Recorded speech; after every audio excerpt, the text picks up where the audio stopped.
નમસ્કાર, સમાચારો સાથે હું છું નુપુર। સમાચાર સુરતથી, જ્યાં આરકેટી માર્કેટમાં કાપડ ચોરી મુદ્દે હજી પણ વેપારીઓનો વિરોધ યથાવત છે અને પ્રદર્શન આજે ફરી કરવામાં આવ્યું છે। તો આજે વેપારીઓએ કાપડ માર્કેટ બંધ રાખ્યું છે। 4000 દુકાનના વેપારીઓ જે વિરોધ નોંધાવી રહ્યા છે। મહત્વનું છે કે અગાઉ પણ આરકેટી માર્કેટમાં જ 112 વેપારીની દુકાનમાંથી કાપડની ચોરી થઈ હતી, તેને લઈને વેપારીઓએ વિરોધ નોંધાવ્યો હતો। તો બનાવના પગલે પોલીસે માર્કેટની ચોકીદારી કરતા 2 કર્મચારીની ધરપકડ કરી છે, સઘન તપાસ હાથ ધરી છે। તો ગ્રે કાપડની ચોરી થઈ હતી, જેમાં સિક્યોરિટી ગાર્ડની સંડોવણીને લઈને વેપારી આક્ષેપ મૂક્યો હતો અને ત્યારબાદથી આ વિરોધ ચાલતો આવ્યો છે। આખરે પોલીસે જે 2 કર્મચારી ચોકીદારી કરે છે આ માર્કેટમાં, તે બંનેની અટકાયત કરી છે, ધરપકડ કરીને પૂછતાછ હાથ ધરી છે।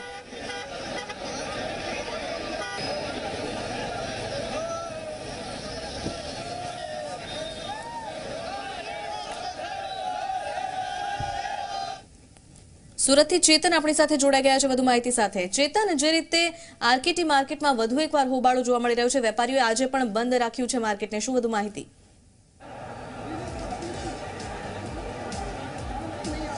જી, ખાસ કરીને 2 દિવસ અગાઉ જ રિંગ રોડ માર્કેટમાં આવેલી આરકેટી માર્કેટમાં 6 દુકાનોના જે તાળા છે એક સાથે તૂટ્યા હતા અને લાખો રૂપિયાની ગ્રે કાપડની ચોરીને અંજામ આપવામાં આવ્યો હતો, જેમાં વેપારીઓ સીધો આક્ષેપ સિક્યુરિટી ગાર્ડ છે તેના પર કરવામાં આવ્યો હતો।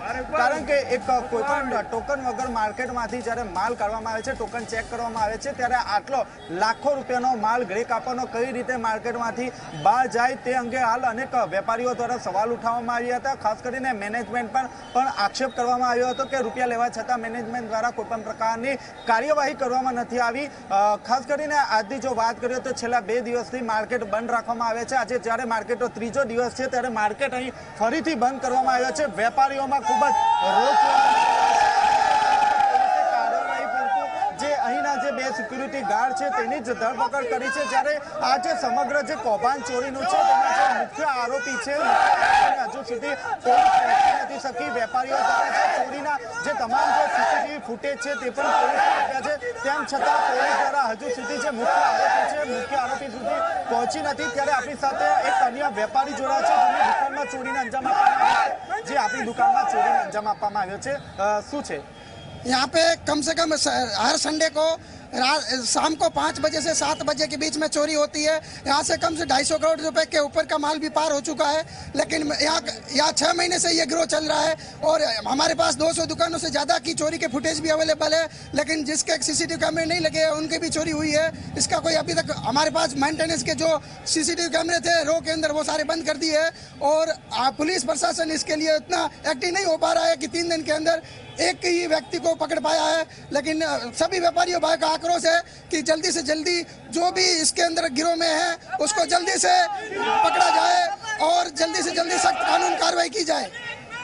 જી, આપે જે રીતે સાંભળ્યું તે રીતે 200 જેટલી જે દુકાનો છે તેમાં ચોરીને અંજામ આપી ચૂક્યા છે। હાલ જે પોલીસનો જે કાફલો છે તે પણ અહીં તૈનાત કરી દેવામાં આવ્યો છે। કોઈપણ પ્રકારની અઘટિત ઘટના ન બને તે માટે તકેદારી રાખવામાં આવી રહી છે। જે રીતે વેપારીઓ સાથે વાતચીત થઈ છે તે મુજબ જે આરકેટી માર્કેટ છે તેમાં બંધનું એલાન આપવામાં આવ્યું છે। આ જે બંધના એલાનમાં અન્ય માર્કેટ સમયમાં જોડાશે તેવી શક્યતા વર્તાઈ રહી છે। જે દ્રશ્યો જોઈ રહ્યા છે, જે વેપારી છે, જે કામદારો છે, રોજ જોવા મળી રહ્યો છે, કારણ કે વારંવાર ચોરીને અંજામ આપવામાં આવતું હોય છે, કોઈ પણ પ્રકારની કાર્યવાહી આવી નથી। ત્યારે જે દુકાનો છે દુકાનોની બહાર એક કરવામાં આવી છે કે જે માર્કેટની જે તમામ જે કામગીરી છે તે મેનેજમેન્ટની જ રહેશે। જો કે બીજી તરફ જે વેપારીઓ છે, વેપારીઓની એક જ માંગ છે જે હવે મેનેજમેન્ટ છે તે વેપારીઓને પોતાના હાથમાં સોંપી દેવામાં આવે, કારણ કે જે ચોરીને અંજામ આપવામાં આવે છે તે રવિવારે જ ચોરીને અંજામ આપવામાં આવે છે। વહેલી સવારે 5 થી 7નો જે સમયગાળો હોય છે ત્યારે જે માર્કેટના જે સિક્યુરિટી ગાર્ડ છે તે સીસીટીવી જે કેમેરા છે તે બંધ કરી દે છે અને ત્યારબાદ જે લાખો રૂપિયાનો જે ગ્રે કાપડનો જે માલ છે તેનું બારોબાર અહીંથી ચોરી કરવામાં આવે છે। જે કૌભાંડ છે ખૂબ જ મોટું છે। ગત રોજ જે રીતે જેસીબી અહીં આવ્યા હતા હરિપ્રસાદ સાહેબ, તેમને આશ્વાસન આપ્યું હતું કે આ સમગ્ર જે કૌભાંડ છે તેનું યોગ્ય કાર્યવાહી કરવામાં આવશે। જો કે આ જે સમગ્ર જે કૌભાંડ છે અત્યાર સુધી ફક્ત 2 સિક્યુરિટી ગાર્ડની જ ધરપકડ કરવામાં આવી છે, જ્યારે જે મુખ્ય સૂત્રધાર છે તે હજી પણ પોલીસ ગિરફથી દૂર છે, જેને લઈને વેપારીઓમાં રોષ જોવા મળી રહ્યો છે। વેપારીઓની એક જ માંગ છે, જે મુખ્ય આરોપી છે તે પોલીસ ઝડપી પાડે। આ ઉપરાંત જે મેનેજમેન્ટ છે તે વેપારીઓને પોતાના હાથમાં આપવામાં આવે। જી બિલકુલ ચેતન, વેપારીઓની માંગ છે અને જ્યાં સુધી એ મુખ્ય સૂત્રધાર નહીં ઝડપાઈશું ત્યાં સુધી માર્કેટ બંધ રાખવાની ફિરાકમાં છે વેપારીઓ। ક્યાં સુધી માર્કેટ બંધ રહેશે?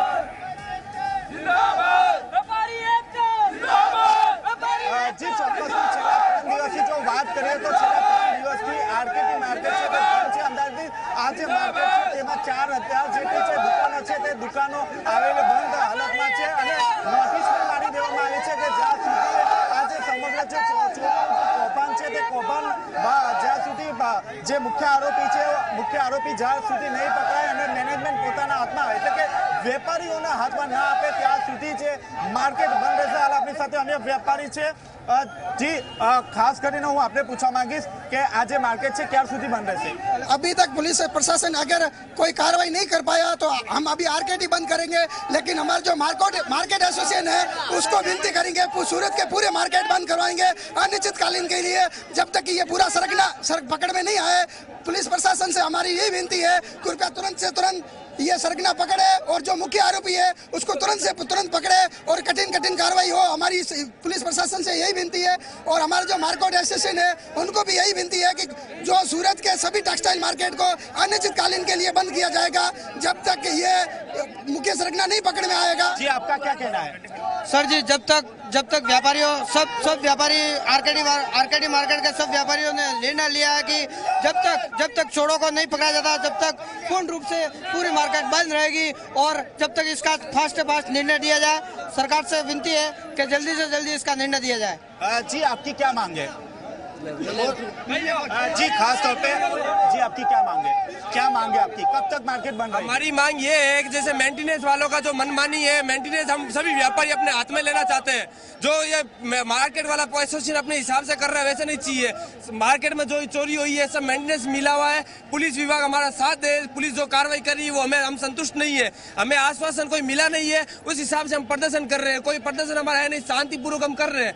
हम व्यापारी सभी एकजुट होकर दुकानें अपने हिसाब से बंद कर रहे हैं। आगे हम जब तक हमें आश्वासन हमें संतुष्टि नहीं होगी उस हिसाब से हम लोग आगे से कार्रवाई नहीं करेंगे। अभी हम लोग जी आपकी क्या मांगे? अरे भाई सबकी दुकान बंद है, बस जो ये घटना घटित हुई है सामने में लाए पकड़ के लाए, एक नई कमेटी चेंज हो, नई व्यवस्था चेंज हो, यही मांग है और क्या। बस इसीलिए हम लोग सब व्यापारी इकट्ठे हुए हैं। जी आपे जे रीते सांभळ्યું તે રીતે આ જે સમગ્ર જે મેનેજમેન્ટ છે તે વેપારીઓના કરવામાં આવી રહી છે। જ્યાં સુધી જે મુખ્ય આરોપી છે સમગ્ર કૌભાંડનો પર્દાફાશ કરવામાં નહીં આવશે ત્યાં સુધી જે માર્કેટ છે તે ચોક્કસ મુદત માટે બંધનું એલાન કરવામાં આવ્યું છે।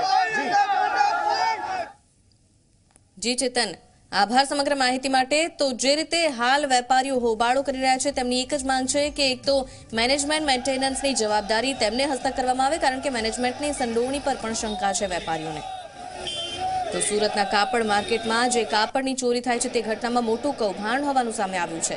વેપારીઓએ આક્ષેપ કર્યો છે કે સિક્યોરિટી અને મેનેજમેન્ટની મિલીભગતથી આખું કૌભાંડ ચલાવવામાં આવ્યું છે। તેમાં લાખો રૂપિયાની કાપડની ચોરી કરવામાં આવી હોવાનો આક્ષેપ છે। સુરતના રિંગ રોડ સ્થિત રાધાકૃષ્ણ માર્કેટનો એક સિક્યોરિટી ગાર્ડ તાકાની ચોરીમાં ઝડપાયો છે, ત્યારે વેપારીઓ રોષે ભરાયા છે। રોષે ભરાયેલા વેપારીઓએ માર્કેટની સિક્યોરિટી એજન્સીને બદલવાની માંગ કરી છે।